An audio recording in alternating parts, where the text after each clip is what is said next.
All right, so hopefully everyone can see my wonderful slides now. Yeah, so, good. So this talk is a story of trying to enact cultural change at a company by scaring the hell out of them, to be honest, and taking the red team style of operating and all the practices there, and how do you actually make that cloud native?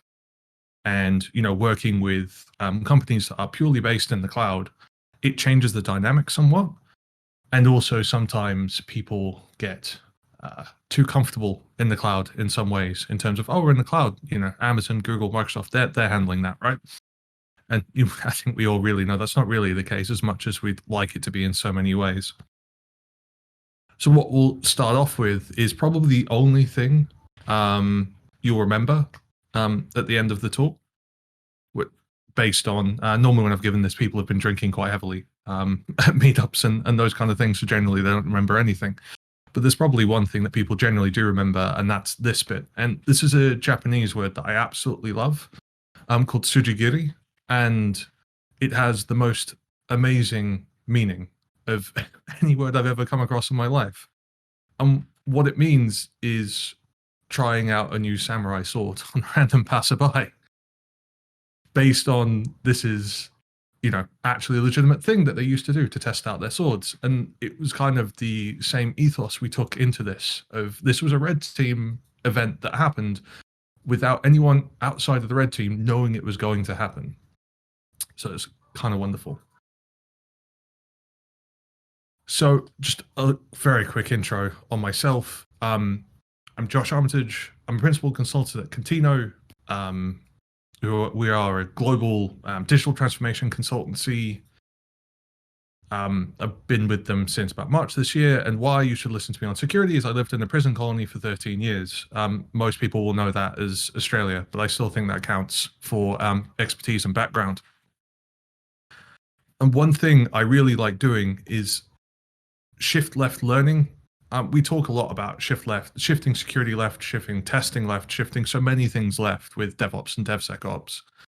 And really, it's at the end of the day, you want to be shifting the learning left, because generally we talk about expensive things and all that kind of stuff, but ideally you want people learning before it's a problem. And especially with security, you want people learning all these lessons before it becomes a problem, right? And I've been working as a consultancy for a number of years, and generally if you're a consultant, you don't get to learn on the job a lot of the time, or if you do, that can end up being quite bad. So it's important that we learn soon, we learn early, so we're able to help people not learn with them, but learn before them, because then that's how we drive value, right?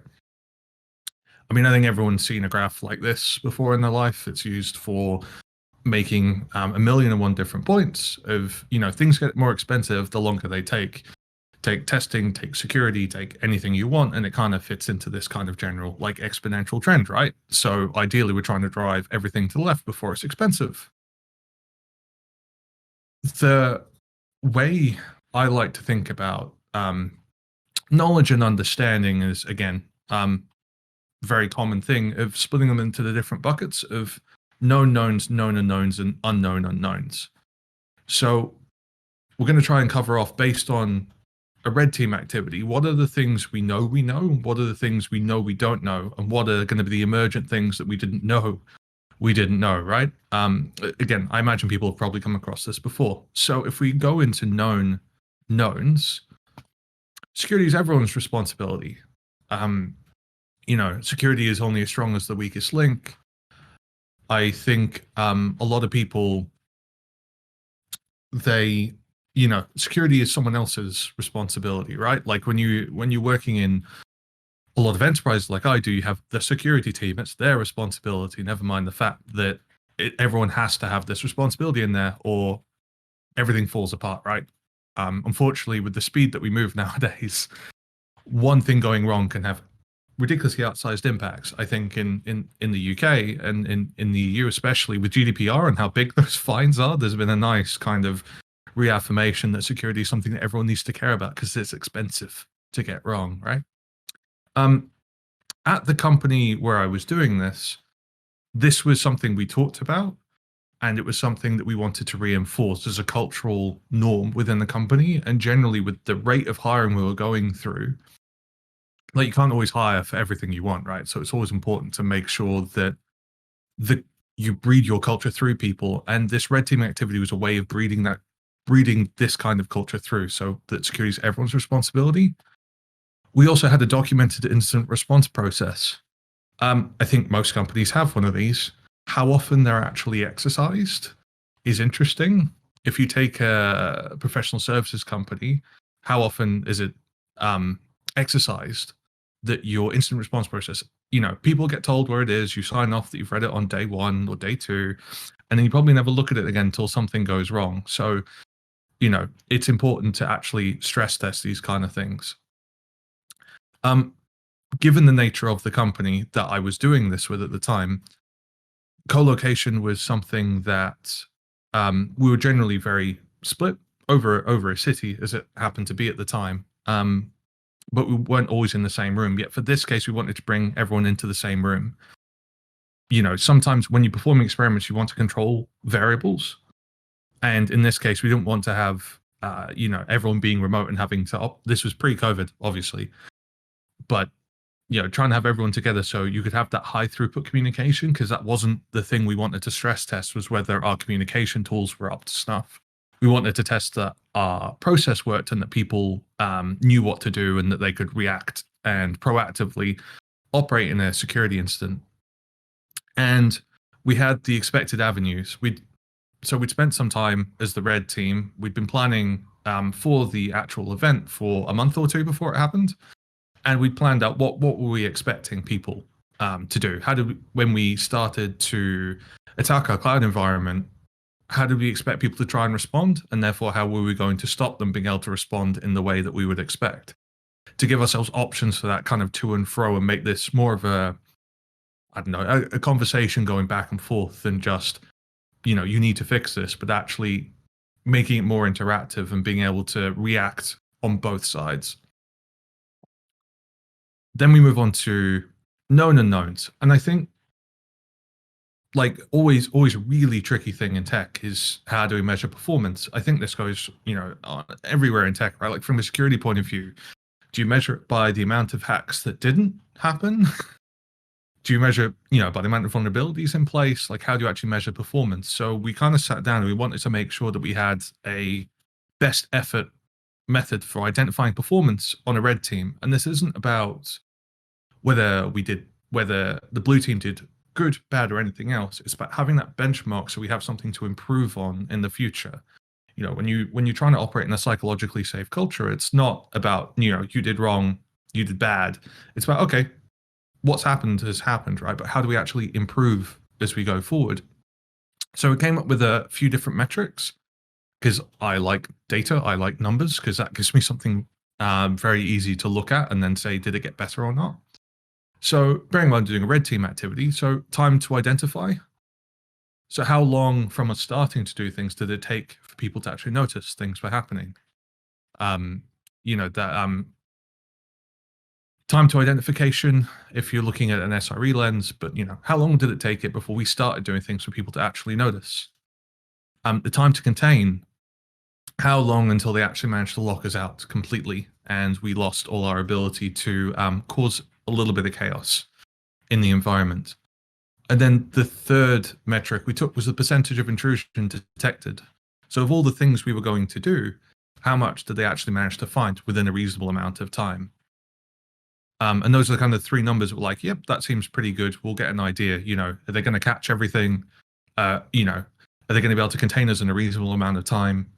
And then, how long until, once we start doing things, like, how good are our actual detection mechanisms that people can actually understand when something is going absolutely haywire? What was another interesting thing is, on the red team, you took most of the most senior people in the company out of the equation. So it was an interesting experiment for the company, which was small at the time. We're talking, I think it was about 20 people.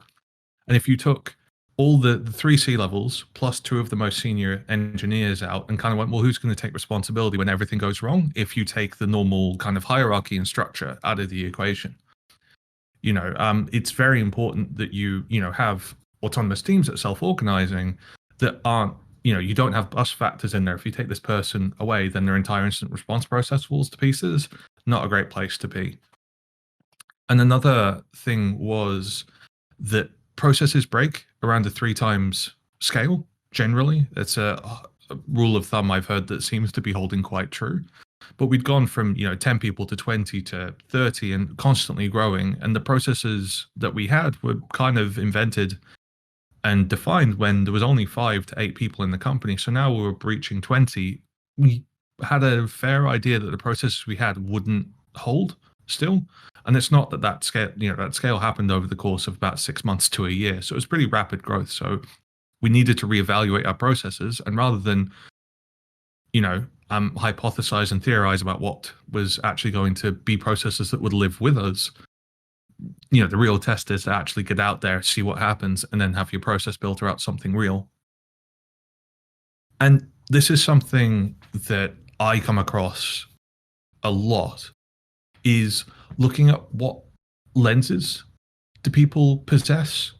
So I've come from a very heavy engineering background, and I work with a lot of engineers on a day-to-day basis. And when you try and ask them to look at stuff from a security lens, they really struggle because they haven't been exposed to it. They haven't paid the blood debt, spent the time, all those kind of things. So it's always interesting to try and understand the different mental models and the different ways people have of looking at something. And I think it's really important to give people opportunities to grow and acquire more lenses over time from an operational security, business engineering perspective. Like, there's all these different ways of looking at problems. And if you give the same problem to people from different areas, they'll give you different answers based on that. And I think from going forward, being multidisciplinary, it's not you have to be an expert everywhere, but just having enough in different places so at least you can have the conversations, understand, is so powerful. So this was a really interesting thing to actually go through everyone in the company and understand who has a grounding in security, who maybe has just a knack for it. How do we find people who are going to be able to help build our security competency within the company over time? And then, unknown unknowns, the classic kind of thing, black swan events and all that kind of stuff. And what's been, from my experience over the last 2 years, the big thing has been chaos engineering in this space. And then you get companies like Gremlin who pretty much built a business around breaking your business, right? And this was very much a case of actually trying to do some cultural chaos engineering by injecting chaos into the environment and seeing what happened, and trying to figure out what would happen if we did that. So I think it's always interesting to take what's a technical process and apply it culturally, or vice versa. So this was kind of a case of taking that chaos engineering thing that we did for systems to help bring up the operational standards and take that to a security angle, and we did that through this.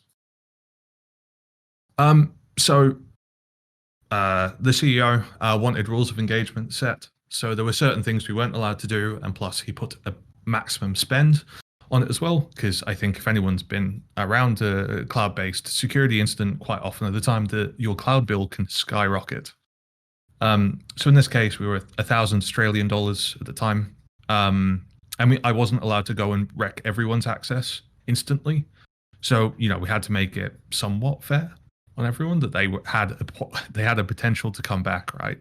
But I think it's interesting that there are certain cases of, like, if they go and do this, there's not really much you can do about it without getting in contact with AWS or Azure or GCP, or you need root access and all these kind of things. So we made it so it was possible for the blue team to counteract. We weren't allowed to just shotgun a few things and go, well, we've already won and there's nothing you can do. So rules of engagement set, we had an idea of things we wanted to learn. We had the things that we thought we knew that were going to get tested. And then we were trying to see what we would learn that we didn't even know about going into it. So from there was moving on to actually the day, right? So we started at 10 o'clock in the morning, which I think is perfectly fine. You want to let people have coffee before you start doing these kind of things. Otherwise, that is really unfair. And on the day, we'd actually told them it was going to be a company day. So we're going to work on internal projects. And we'd actually planned everything out and had it so people were sitting working on projects when everything started happening. But we knew that, that was all a ruse. So as I said, the blue team didn't know there were a blue team before this started. And I think one thing that we had a express purpose for was trying to channel learning. So we went through and we forcibly disabled every senior engineer's AWS access and left the most junior people in the company with access. Because I've always been very big on pairing and driving learning and driving like channeling learning through the hands of the less experienced person to help them understand and help them grow. So it was really big for us. We didn't want just all the senior engineers going, don't worry about it, we've got it, and a bunch of people walking around. So we tried to make sure that the only actions people could take were through the most junior and the newest people to the company, to make it so the seniors had to direct and lead, but they couldn't enact change amongst themselves. So 3 minutes after we started, we knew that we were a cloud native consultancy. We actually had an alert on all our AWS accounts going, if you boot up a virtual machine, alerts would start going off, because we worked in a very serverless first space. So that was something we had in place, that we knew we had in place, and we pointedly tripped the wire at this point. We wanted notifications to go off so the blue team could actually start counteracting. We didn't want to build up a head of steam 3 hours of just setting a million things up that they couldn't get back to us on, right? So we forcibly did that. And also we decided to do some phishing while we were at it, right? So we knew what tools we had in place. So we were using one called Cloud Conformity. So naturally, we'd gone and done a phishing email that looked just like Cloud Conformity and send that out to everyone in the company just to see who would click it. And it was surprising who did. It wasn't a huge amount, but there was a non-trivial number of people who fell for the phishing. So 6 minutes after we forcibly tripped the wire, someone went into the Slack and went, okay, something's going on. Can someone come have a look at this with me? I think something might be going on. Then a minute later, they had a second person come and have a look. So the first person who smelt smoke, he was one of the most senior people. His AWS access had already been shot. The second pair of hands that came over to help him, as soon as she offered to go and help, we instantly nuked her credentials as well, just for the fun of it. So, we wanted them to realize that this was something interesting. And also, you might be wondering, how did we know? So we'd actually gone and sat ourselves at the coffee shop next door to do the hack and left everyone in the office. Because if all of us were sat in the corner of the office and all feverishly typing away, that would have looked very suspicious. So instead, we, made our way surreptitiously to next door. But we actually had a fly on the wall. So there was one person on the blue team who was actually on the red team, really, who was feeding us information back about what was happening in the room, because we wanted that kind of quick feedback to understand what was going on, so we could meter what we were doing back and forth based on how they were going. We wanted this to be challenging, but not too challenging, but that kind of nice middle ground where people are getting something out of it without going through. So 10-12, not a drill. So this was the initial person who identified it, actually went to Slack. This is not a drill. Something's happening. Everyone needs to drop what they're doing and stop. And then 5 minutes after that, they called the CEO. Interesting thing about that is, number one on the incident response plan is call the CEO. So now we had a time of how long, and I had a lot of fun watching him sipping on a coffee, look at his phone, turn it upside down with a massive grin on his face, knowing that this was all going on, and he just got to sit there and watch what unfolded. Now, what was interesting and something we did want to learn of this is what structure was going to come out of this. And I think people who've been through this kind of thing know that, the initial structure that you come out with, like most things, isn't ideal, right? So what happened was we kind of had this. So there was the initial responder at the top, and then everyone else was kind of reporting into him, which was, it worked a little bit until naturally his head set on fire, because he had about 20 people coming to him asking him questions in a high pressure situation, right? So that's not going to work. But this is naturally what people went to at the start, which is all, one of those nice things to learn as you go along. So at 10:28, they're like, okay, let's stop and regroup. Let's actually sit down and think about how we're going to figure this out, as opposed to just everyone going off in a million different directions. At 10:30, they did an access poll to figure out how many people still had AWS access, so then they could understand how many people they could actually enact change through, and then they could funnel people through those people to achieve the goals and objectives they were wanting to, as opposed to people running off in a million different directions, as I was saying. And what was interesting is we were able to see this on Slack, and there were people saying they didn't have access who definitely did still have access. So that was an interesting learning, as well as to the people who either hadn't used their access before and weren't sure, or were trying to dodge responsibility a little bit. But that was interesting, right? It's good to know these kind of things. And then they split into a communication role and a leader role. So that initial responder, he kept a leader role, and instead they added the second person to funnel all the data and information through. So that whole point where his head was exploding because he had too many people. So now they had that communication filter going on where she could relay the important things to him, but filter that out a lot of the time, which was important and actually enabled them to really start to get a grip on things. And 4 minutes after that, they realized that our fly on the wall, the fake blue teamer, they were like, "You're not being very helpful." And he kind of got found out, and they kicked him out of the room, which was quite fun. So he came to join us, and we lost our eyes and ears in the room. You know, it took them 40 minutes to realize that he wasn't being very helpful, but yeah, that's all fine. So 7 minutes after that, I happened to come across some GitHub credentials sitting in one of the accounts that I could access. So naturally, I started taking those and started trolling the guy's GitHub account massively. I was creating repos, I was doing all manner of stuff, all private, you know, not break the public image. But it was interesting that, you know, we actually managed to break out of AWS, and that's often the case where, you know, you have your security posture, and generally, you're like, it's in AWS, so it's safe. But then AWS needs to reach out, and how do you actually manage the credentials within AWS? Obviously, there's options of Vault and Secret Manager and that kind of stuff.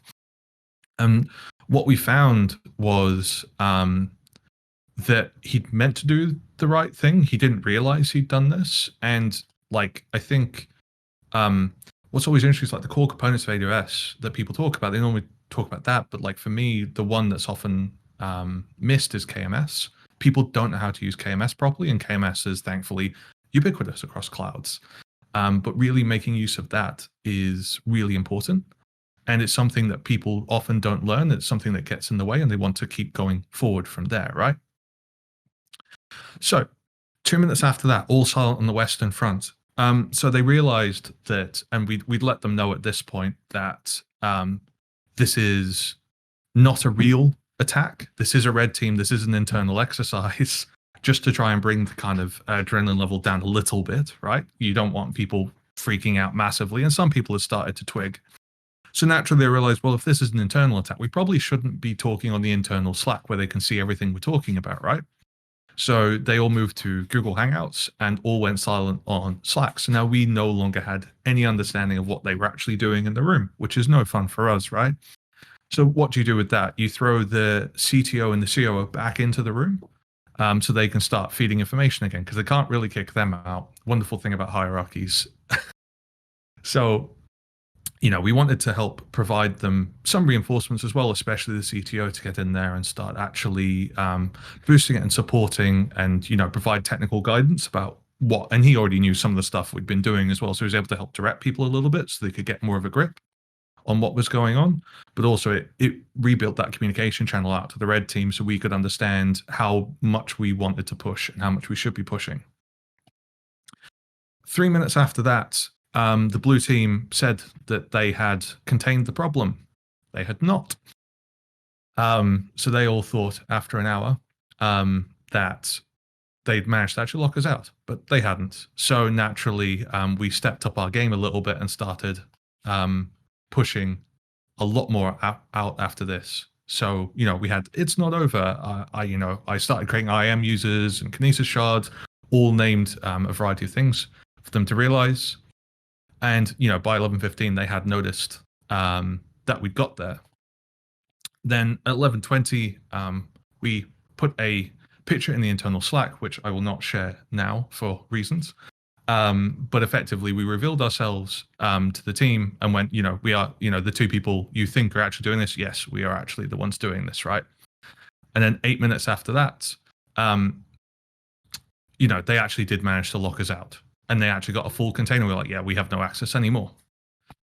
And then 20 minutes after that, we walked back in the room. If anyone's never walked into a room and been shown a middle finger by 20 people at once, it is one hell of a feeling to have. And I never got trusted ever again. If I was ever sitting in a corner by myself, people would look at me suspiciously and come and ask what I'm doing, because they never trusted me again after this. And at midday, we moved from containment to remediation. So, clearing up all the chaos and detritus we'd left around amongst all our AWS accounts. And I think the reason for doing this is Kaizen, like change for good, continuous improvement. We're very heavy, I'm a pretty heavy lean advocate myself. But it's really about, as I was saying before, it's not about good or bad. It's about just having that constant improvement and having that ability to keep moving forward and keep improving. So let's kind of look at where we ended up at with the metrics, right? So time to identify, 12 minutes. Good or bad? That seems half decent to me. But you need to do it again to just see that constant improvement. Time to contain, 1 hour 28 minutes. So, again, I don't know whether that's good or bad. Have to do it a whole bunch more times and all different things. I think it's always important to make sure it's never talked about in good or bad. Just how can we improve? What did we do wrong? Or what could we have done better? I guess I'm always trying to spin stuff. It's about improving. It's never about being good. Percentage of intrusion detecting, they got about 2/3. So again, I think these numbers, they're more in here. So if you go and do this yourself, you have these numbers to compare against to understand, contrast and compare. Realistic. So what I found interesting was some of the people in there asked, was this a realistic scenario? Which I took it as very obvious. I thought it was very realistic and very obvious. Yeah, it came back with, is this realistic? And then there was some really good discussions and conversations that happened off the back of this. And then, and we explained, if you had a, someone leaving the company who wasn't in the best of mood, they could easily have done everything we did. We didn't do anything special. We preset some stuff up, but there's nothing stopping anyone from doing this, or just one compromised AWS account with sufficient privilege could have done this. So I think it's always interesting that sometimes people think that security incidents are fanciful things, require months of preparation or all that kind of stuff. And really it's, it can just be one bad actor, one person that's having, a bad time, or just one amount of credentials that were leaked. And this is something that I normally talk about in terms of databases and that kind of stuff. Backups never fail, restores do. And it's just that very much a case of you say you do the right things, you follow the process, but if you never stress test it and you never actually try the whole loop, then you don't get there. And this was just something that I've been reading in a book recently, and people have probably come across this before, but the OODA loop from John Boyd, who was known as 30-second Boyd, because effectively he could beat anyone in a dogfight in 30 seconds. And he did a lot of flight training, and he came out with this effectively loop that if you can cycle round quicker than your opponent, then you end up getting massively ahead and you can just win. And the idea with this was you have observe, orient, decide, and act. And I was using this to try and look at the way the blue team were able to respond, and where in this was their bottleneck, where was the slow part that was effectively allowing the red team to get out and further ahead. I mean, we were nice and we kind of pulled back and didn't really push the boundaries of what we could have done to keep that challenge at the right level. And what I found was it was just observability. They couldn't see what we were doing across the accounts. Now, I had a variety of scripts sitting on my laptop very unhelpfully that allowed me to iterate through accounts and regions and all that kind of stuff quite quickly, but I'd never committed them back to Git. I'd never shared them. I'd never shown other people to them. And we didn't have a good holistic observability tooling in place. There was just a massive lack of tooling in place, which meant that they couldn't compete with us, because we just were able to get through that loop so much faster because it was just taking them that long to observe what we were doing and then go through the orientation, the decision, and then actually taking action. So from this, we captured improvements in the way that all these things do, i.e. we made a whole bunch of new Jira cards and became a backlog. So when you work in consulting professional services, you often have like people on the bench who are not active on client engagements, and it just became a continual backlog of work for people who had the time to keep picking away at. And it wasn't like, oh no, our security is awful, we need to go and fix everything right this second, but it just turned into something really nice because it actually became the beginning of a tradition at the company. So this was kind of the first salvo. The next team day, we actually ran an internal CTF, which then turned into a public CTF at a conference. And it's kind of just been this, it really embedded something new into the culture through doing this. And it became like a tradition and something that people look forward to as much as they continue to hate me for being the actor that brought them so much pain and stress. But there's been, even now, I think we're getting on to almost 2 years after we did this, and you can still see the impact that this had internally of at the company of what this change has actually brought about. So, I mean, just to quickly sum it up, like why Red Team? Why, when you're trying to sell this to someone, you can talk through the specifics, but what's the 10-second pitch that might work for trying to get this to happen at your current place of work? And for me, I bring it back to chess, and it's the difference between a novice and a master in chess. And a novice looks at the board and sees pieces, and a master will chunk the board into known patterns.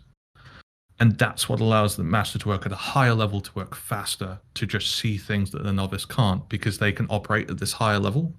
And when it comes to a security incident, do you want to be sat next to a novice, or do you want to be sat next to a master? I know which one I would pick. Right. So thank you. That was all I had. I will be around speaker Q&A. We'll be around for the open rooms. I'm on LinkedIn, Twitter, all the socials. Come chase me down. Excellent. Thank you so much, Josh. That was great. This is, I have questions before we head over to other people's questions. Sure. So this whole exercise seems so interesting. Like it's kind of like Secret Billionaire, but then way more stressful. So I personally can see the value that you can get from, the outcome of this exercise and what you learn from it. But I can imagine that some of the more managerial types in some companies would have a bit more issues or get a bit more nervous when you ask them, like, hey, can we like break stuff and then see what happens? So what advice could you give us to have our managers to agree to purposely break stuff to practice? Yeah, I mean, we were kind of lucky that we didn't have production systems that people were relying on that we could break, and the few that we did have, we steered clear of. So I think you should have a bunch of environments, like all your secondary environments, that you should be able to jump into and break, and it really shouldn't impact anyone. I think sometimes people come back with a cost thing, and it's like, oh, am I really gonna like let everyone not work on stuff for a day? And I'm like, do you realize how expensive a security incident is? Like, Yeah. that's not a good trade-off. So I think it's, with a mature cloud environment, there should be places where you can go and cause havoc and not impact your revenue generating places and all that kind of stuff. So I think it's a very worthwhile investment. I think it's been pretty easy to sell to places, and even like CIOs, CISOs, and all of those, they generally seem to get on board with the right sell. Interesting. All right, no, excellent. Let me just double check the speaker Q&A channel. A question: did you ever try social engineering or hard target physical attacks? So, I mean, we did the phishing of low key social engineering. There wasn't really anything physical to attack for us because we were purely in the cloud, that we didn't have anything to physical to do that. I think I did get told I wasn't allowed to do some DNS trickery to make AWS console reroute to the wrong place, which was about the only thing I could have done by going on the Wi-Fi and fiddling around there. Because to be honest, with it being a cloud native, like cloud first company, I could have done that, and I'm not sure they could have unpicked it, just with the nature of the skills in the room. So, yeah, I mean, we didn't do the social engineering too much. It was just the fish. But if you look at, the pen testing firms around, they do social engineering all the time. And it is a really key way to get into things. But we didn't do it on this occasion. Yeah. All right, thanks. Any other questions from anyone else? Mark, do you have anything you'd like to ask? No, it's a brilliant presentation. I really liked it. Yeah, same. Excellent. So, where am I? Thank you again, Josh. That was very insightful.